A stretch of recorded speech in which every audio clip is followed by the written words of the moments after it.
Hello friends, యాక్చువల్గా ఈరోజు మీకు ఏం చూపించాలనుకుంటున్నానంటే, మొన్న నేను మా తమ్ముడు కలిసి పనసకాయలు కోసుకొచ్చాం కదా, పచ్చికాయలు. సో వాటితో ఒక రెసిపీ చేస్తున్నాను అనమాట. సో ముందుగా దాన్ని కట్ చేసుకోవాలి కాబట్టి మేము ఆయుధాలన్నీ సిద్ధం చేసుకుంటున్నాము. అండ్ అన్నీ సిద్ధం చేసుకొని అక్కడ నుంచి తెచ్చిన పనసకాయలన్నీ బయట తీసి పెట్టుకొని, ఇంకా ఇంట్లో కట్ చేస్తే బంక్ అయిపోతుంది కదా దాని పాలతో, అందుకనేసి బయట పెట్టుకొని సంచేసుకొని కూర్చున్నాము. ఇంకా అన్నీ నీట్గా కట్ చేయడం స్టార్ట్ చేసినాడు అనమాట మా తమ్ముడు. నేను కూడా ఒక ట్రైల్ వేసా కానీ మన వల్ల కాలేదు, అందుకనేసి వాడే కట్ చేస్తున్నాడు. ఏదో పెద్ద ఎక్స్పీరియన్స్ ఉన్నోడు మారు కట్ చేస్తున్నాడు, నీట్గా కట్ చేశాడు. లాస్ట్కి ఒక చాకు అయితే తగలేదనమాట, అందుకే ఇంకో చాకు ఎత్తుకున్నాడు.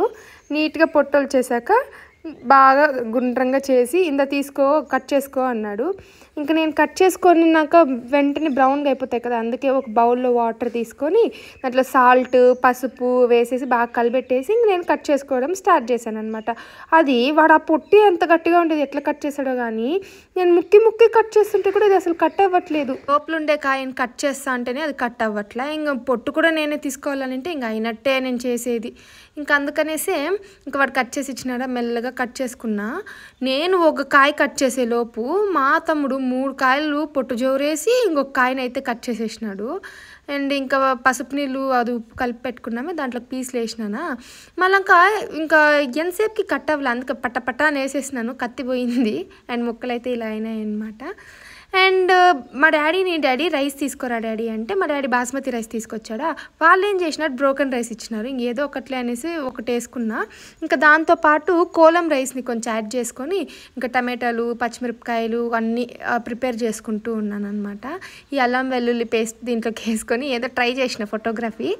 ఇంకా తీసుకొని ఆ పేస్ట్ పెట్టుకున్నా. ఇంకా టమాటో ఆనియన్ పచ్చిమిర్చి అన్ని కట్ చేసి పక్కన పెట్టుకొని ఒక ప్యాన్లో ఆయిల్ వేసుకున్నాను అనమాట. ఆయిల్ వేడెక్కేలోపు ఒక ప్లేట్లో ఉప్పు కారము ధనియాల పొడి పెరుగు అన్ని సైడ్లో పెట్టుకున్నాను అనమాట. ఆ లోపు ఆయిల్ వేడెక్కిపోయిందా, ఇంకా ఈ పనసకాయలు కట్ చేసి పెట్టుకున్నామే వాటిని కొంచెం డీప్ ఫ్రై చేసుకున్నాను.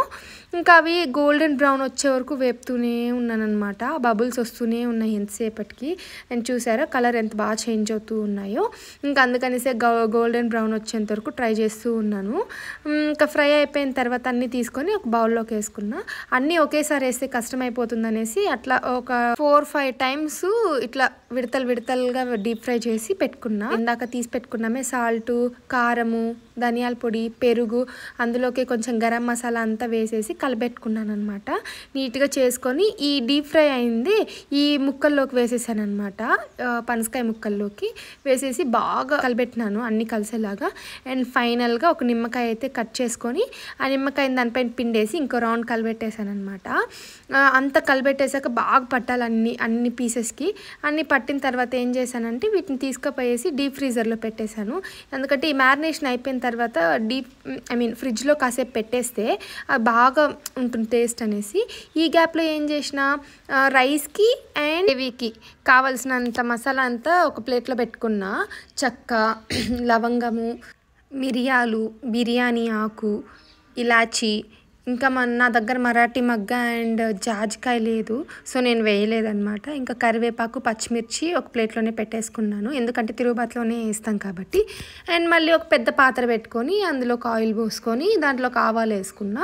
ఆవాలు వద్దు అనుకునే వాళ్ళు జీలకర్ర వేసుకోవచ్చు, మోస్ట్లీ వేయరు ఎవరు, నేనైతే వేసాను అన్నమాట. జీలకర్ర ఇవన్నీ వేసేసాక మనం ప్రిపేర్ చేసి పెట్టుకున్నామే మసాలా దినుసులు అవన్నీ వేసేసి బాగా కాసేపు పచ్చిమిర్చి వాడేంత వరకు వేయించుకోవాలన్నమాట. ఆ వేయించుకున్నాక ఏంటంటే మన దగ్గర ఇది ఉంటుంది కదా అల్లం వెల్లుల్లి పేస్ట్ ఆల్రెడీ ప్రిపేర్ చేసి పెట్టుకుంటే దాన్ని వేసేస్తాము. అది బాగా కలిపెట్టేస్తే అదేంటంటే బాగా ఆయిల్లో బ్లెండ్ అయిపోతుంది. సో బ్లెండ్ అయిపోయిన తర్వాత కాసేపు అట్లే వదిలేసి దాంట్లోకి ఉప్పు కొంచెం వేసేసి నీళ్ళు పోసేస్తామన్నమాట. ఒక గ్లాస్కి 4 గ్లాసెస్ ఆఫ్ వాటర్ పోసుకోవచ్చు, ఎందుకంటే గంజిగా ఉండకూడదు కాబట్టి. ఆ తర్వాత కొత్తిమీర పుదీనా 2 వేసేసి కలిపెట్టేయాలన్నమాట. కలిపెట్టేసిన తర్వాత నేనేం చేసిన అంటే కలర్ వేయడానికి ఒక 2 కప్స్లో పాలు తీసుకొని ఒక దాంట్లో పసుపు ఇంకో దాంట్లో ఫుడ్ కలర్ వేసుకున్నా. ఫుడ్ కలర్ హార్మ్ఫుల్లే తెలుసు, బట్ ఏదో బిర్యానీ కొంచెం చూడడానికి బాగుండాలనేసి వేసేసాను. ఇంకా నా దగ్గర ఫ్రైడ్ ఆనియన్స్ మిస్సింగ్ అనమాట, అందుకే ఇంకో ఆల్రెడీ హాట్గా ఉన్న ఆయిల్లోనే ఈ ఆనియన్స్ అన్నీ వేసేసి దాన్ని బాగా గోల్డెన్ బ్రౌన్ వచ్చేలాగా వేయించుకున్నాను అనమాట.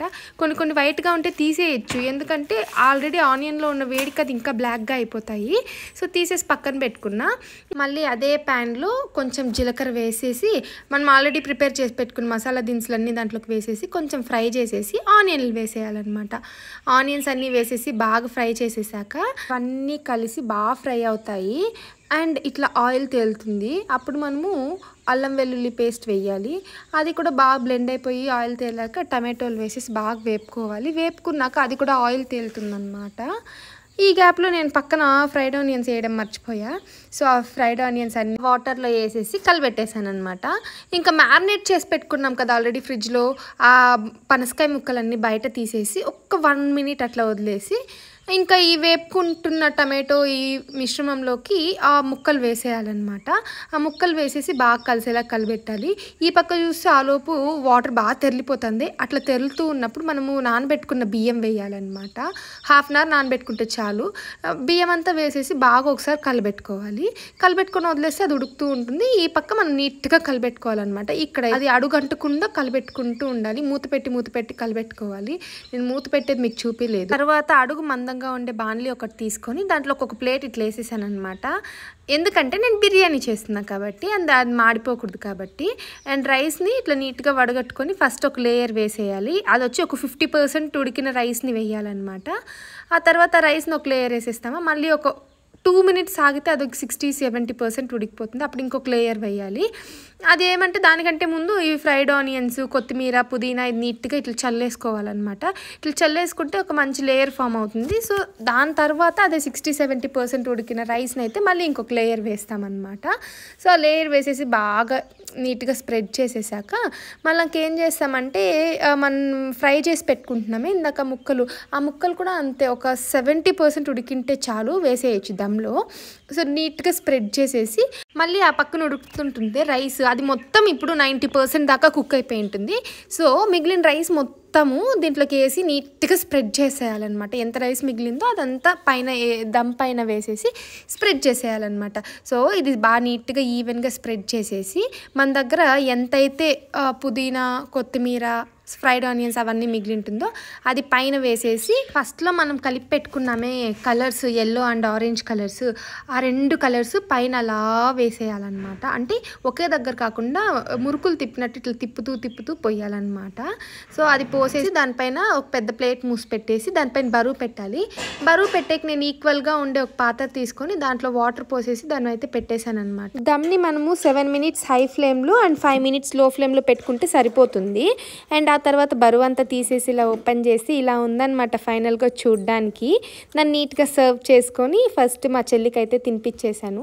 తను బాగుంది అనింది, కానీ ముక్క ఉడకలేదు అనింది.